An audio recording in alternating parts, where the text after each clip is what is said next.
दूसरा इतिहास ग्रंथ अध्याय 36 पद संख्या 14 से 16 और 19 से 23 तक।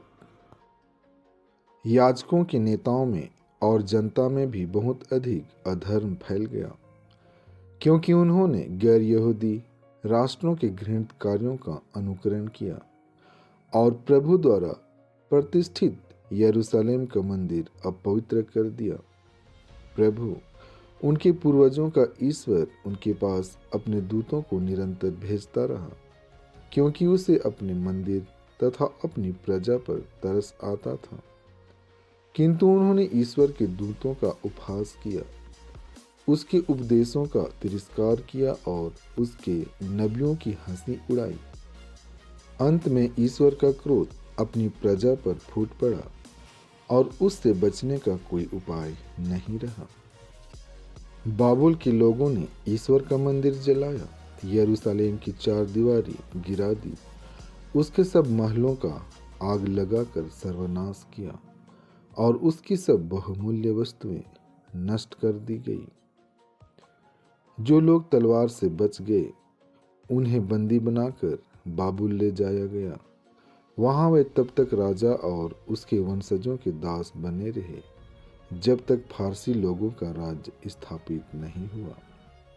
इस तरह यिर्मयाह के मुख से प्रभु ने जो कहा था वह पूरा हो गया। विश्राम दिवस अपवित्र करने के प्रायश्चित के रूप में यूदा की भूमि उजड़कर 70 वर्षों तक पड़ती पड़ी रहेगी। यिर्मयाह द्वारा घोषित अपनी वाणी पूरी करने के लिए प्रभु ने फारस के राजा सीरूस को उसके शासनकाल के प्रथम वर्ष में प्रेरित किया कि वह अपने संपूर्ण राज्य में यह लिखित राजाज्ञा प्रसारित करें।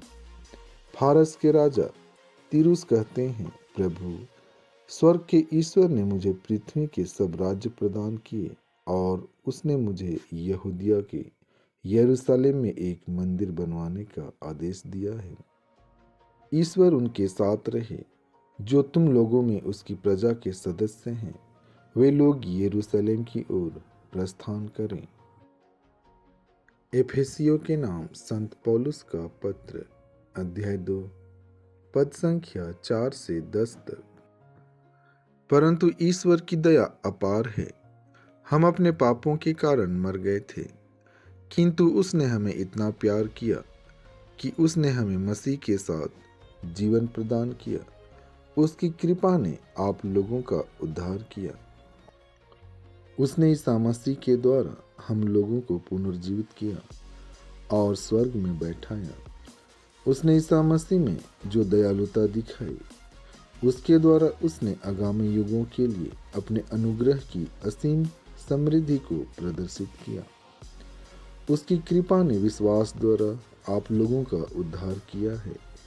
यह आपके किसी पुण्य का फल नहीं है, यह तो ईश्वर का वरदान है। यह आपके किसी कर्म का पुरस्कार नहीं, कहीं ऐसा न हो कि कोई उस पर गर्व करे।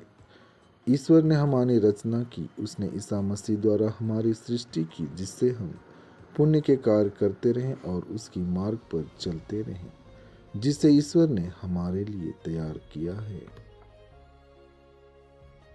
संत योहन का पवित्र सुसमाचार अध्याय 3 पद संख्या 14 से 21 तक।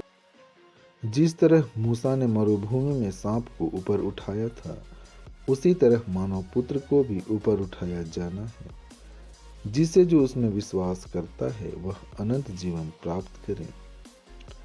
ईश्वर ने संसार को इतना प्यार किया कि उसने इसके लिए अपने एकलौते पुत्र को अर्पित कर दिया, जिससे जो उसमें विश्वास करता है उसका सर्वनाश न हो, बल्कि अनंत जीवन प्राप्त करे। ईश्वर ने अपने पुत्र को संसार में इसलिए नहीं भेजा कि वह संसार को दोषी ठहराए। उसने उसे इसलिए भेजा कि संसार उसके द्वारा मुक्ति प्राप्त करे। जो पुत्र में विश्वास करता है वह दोषी नहीं ठहराया जाता, जो विश्वास नहीं करता वह दोषी ठहराया जा चुका है, क्योंकि वह ईश्वर के एकलौते पुत्र के नाम में विश्वास नहीं करता।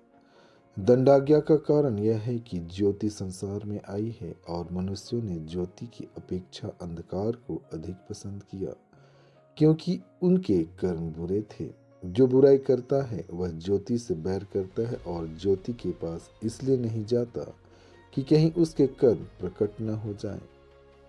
किंतु जो सत्य पर चलता है वह ज्योति के पास आता है, जिससे यह प्रकट हो कि उसके कर्म ईश्वर की प्रेरणा से हुए हैं। आमीन।